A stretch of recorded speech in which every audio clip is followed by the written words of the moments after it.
Hello friends, Jai Jagannath. मु Nirupama. Welcome to my channels Neeru's daily dish. मु आज आपण मानक पई नेक आसीची सुजी चिल्ला। यह छोट पाखु बड़ पर्यंत समस्ते सकाळ जलखिया रे खाई परिबे। यह बहुत इजी, हेल्दी और टेस्टी मध्ये होई थाए। मु एठी गोटे कप रो सुजी व्यवहार करिची आ तार अधा माने हाफ कप दही नेइची।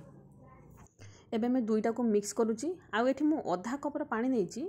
ताको जेतिको लागिबो प्राय तो अधा को पाखापाखि लगिଯିବ। ताको धीरे धीरे मिक्स करिकी से पानी को धीरे धीरे करिकी दबा जेतिको लागिबो। जेमती टिके कंसिस्टेंसी टिके पानिया रहिबो। काहेकि ना सुजी पानी टाणिकी से आउ टिके बहलिया हेइताय।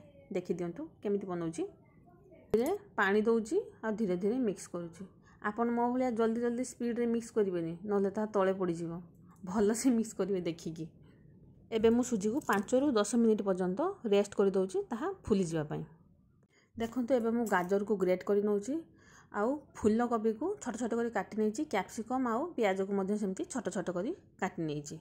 एबे सुजी के देखंतु ताहा फुलिकी केमती गाढ़ा होई गलानी। एबे कटा होइथिबा परिबा तक मु सब ऐड करूची आ ताको मिक्स करूची। तापरे स्वाद अनुसार लूण, जीरा गुंड, गरम मसला, चाट मसला। मु एठी छोट पिला पई बनौची सेति पई मु चिली पाउडर ऐड करि नाही। जदि आपण बड़ लोक खाउचंदी ताहले आपण चिली पाउडर ऐड करि परिबे आ कटा होइतिबा कंचा लंका मध्य एथिरे ऐड करि परिबे। देखंतु एटा एबे अधिक गाढ़ा थिबा जगु मु आउ टिके पानी मिक्स कली। एबे मु उटे ताबा नौची आउ गरम हैला परे सेथिरे मु टिके तेल ऐड करूची। तेल गरम हे गला परे मु सुजी को धीरे धीरे ढाळुची आउ मीडियम फ्लेम रे ताको ढांका मारी के रखि दउची ताहा जेमिति परिबा गुडा को भलो से सिजी जीवो। देखंतु एबे गोटे साइड हे गलानी मु ताको उल्टे देकी पुनी सेमिति स्लो फ्लेम रे आउ किछि समय छाड़ी दउची भलो भाबरे प्रस्तुत हेबा पई।